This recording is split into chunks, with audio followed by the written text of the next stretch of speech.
everybody, it's Suzie Kerr-Wright, aka the Cosmic Cupcake. Yes, these are cosmic cupcakes. I found them at the dollar store. Don't they rock? Had to have them. And oh yes, these are cupcake rings. Somebody was asking me about that. So, hello, welcome, and thank you for checking back here for this week's astrological weather, which I have the paper in front of me, because otherwise I will just wander and we'll never get to the point here. So, as I told you last week, Mercury, the wing dude, is going to be real busy this week. He's making some big aspects, and to some of the major hitters here that have their own things going on. So, a lot of different things happening. Basically, it's, well, I want to start out by telling you where the void of course moons are this week. And we've got some really long ones. And void of course moons are important just to note, make a mental note that, okay, during that period of time, the moon is kind of free floating and not in any sign, making any aspects to any planets. So what that does is it kind of gets us a little spacey. So there's a couple of days where it's going to feel like, what is really going on here?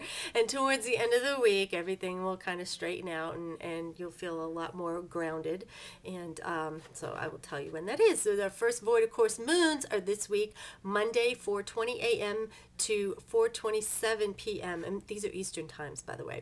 And when the moon is going to hurtle into Aries, so we'll have a lot of energy after that little spacey Monday. So don't worry too much if you're a little flaky.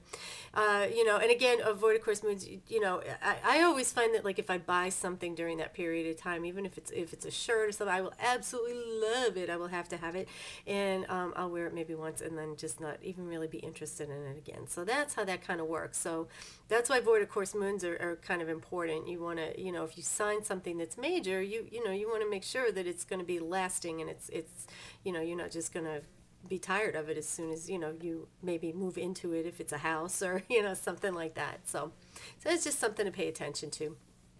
And so the next void of course moon is going to be Wednesday at 4:41 p.m. And that one, this is the killer long one here.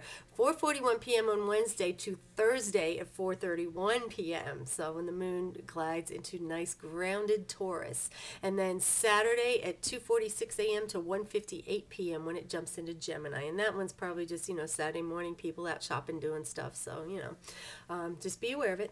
And for all signs with Mercury and Sag sextiling Neptune, Chiron, squaring Uranus and Jupiter, this week is going to be all about communication, having those talks, sharing that information, okay, in a couple of different ways. And here's, you know, here's how you want to look at this, okay. Good news is there's a lot of healing energy around this. So with Chiron, you know, in action here, and Neptune and Chiron both, it's a very gentle energy, and it actually can almost, for a lot of you signs, you may see the opportunity where doors may open for you to have those tough conversations. And that's, you know, that's great. You want to go for it. And however, you want to be cautious of getting a little bit too high and mighty in the middle of the conversation with that square to Uranus and Jupiter and coming off as a know-it-all. So really, you know, go into any of these kind of difficult or challenging or you know, conversations that you just know you need to have. It is a good time to do that. Just watch your ego and just make sure that you're not coming off holier than thou kind of thing. So Aquarius and Gemini are actually going to find this their biggest challenge this week. So so just to be aware of that. The latter half of the week is going to be best for both of your signs, so you're going to have a lot more fun. So it's going to be, you know, for a couple of different signs here, and I'll mention this a little bit later, it's like, you know, you get through that first part of the week and have those conversations, and then all of a sudden you just kind of notice that you're a little lighter and a little bit lighter feeling. So that's how I anticipate that's going to feel. So now we're talking about the moon in Taurus on Thursday. On that day we also have Mercury in Capricorn with the moon and Mars in Taurus. So those two signs, Taurus and Capricorn, along with Virgo, from Thursday afternoon to Saturday, are going to have more of a sense of accomplishment too. So the beginning of the week starts out with where you may almost feel like you're being micromanaged, or, you know, everything is under scrutiny. But, you know, chances are with you guys, you're usually so well prepared that by the end of the week you're going to come out smelling like a rose. So so that's a good thing. And Aries and Leo midweek, by midweek, you're going to find a more constructive way to channel that excess energy, because it is kind of hitting you guys pretty hard. So But you know, and you will also feel a little bit more creative and a little more lighthearted towards the end of the week. So, and water signs, Scorpio and Cancer, you guys are going to be flying under the radar for most of the early part of the week, relatively unscathed. But as you move into the latter half of the week, especially Scorpio, you may have some challenges around your home. And they may be ones that you've created. You know, you're trying to get a project off the ground, or you just, you know, looking at the stuff that you just haven't finished and that kind of thing. And so push through that. Just really go ahead and push through that, because you want to, you know, at the end, by the end of this week, it'd be nice to come out and be able to enjoy that positive energy with that freedom, you know, with that sense of freedom. So Pisces, for the latter half of the week, you get a chance to catch your breath. And Thursday is going to be a really awesome day for you to just dream big and just let your imagination run wild with you, especially if you're in the creative arts. Libra, you sly dog. Other than the ongoing shifts that Saturn and Pluto square has been bringing you, which, you know, you've kind of had your share of it this past week too, past year, I should say.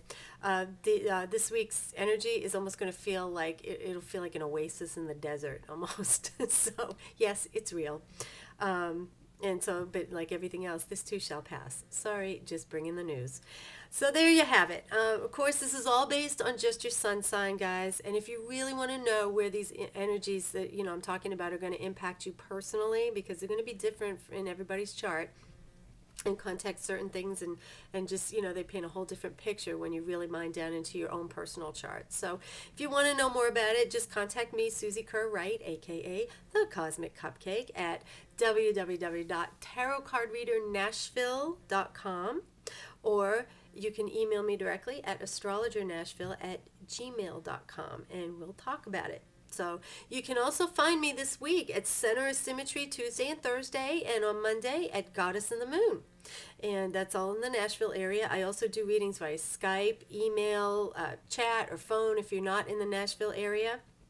And if you are, again, in the Nashville area, Kundalini Rising this Friday night at 6:30. I will be doing my What the Planets Are Doing this whole month, and a little talk about that, and we'll share information, and we'll probably look at some charts and see, you know, explain a little bit deeper for folks. If you have your chart, go ahead and bring it. So listen to me on Blog Talk Radio Sunday nights at 5:30 Central Time, and on WSCA FM New Hampshire on Wednesday mornings between usually around 10 o'clock. That's 10 o'clock Central. I go on the air and give my astro report. So until next week, you guys, this is the Cosmic Cupcake wishing you all a sweet and delicious week, and thanking you again for all the positive feedback I got on the last video.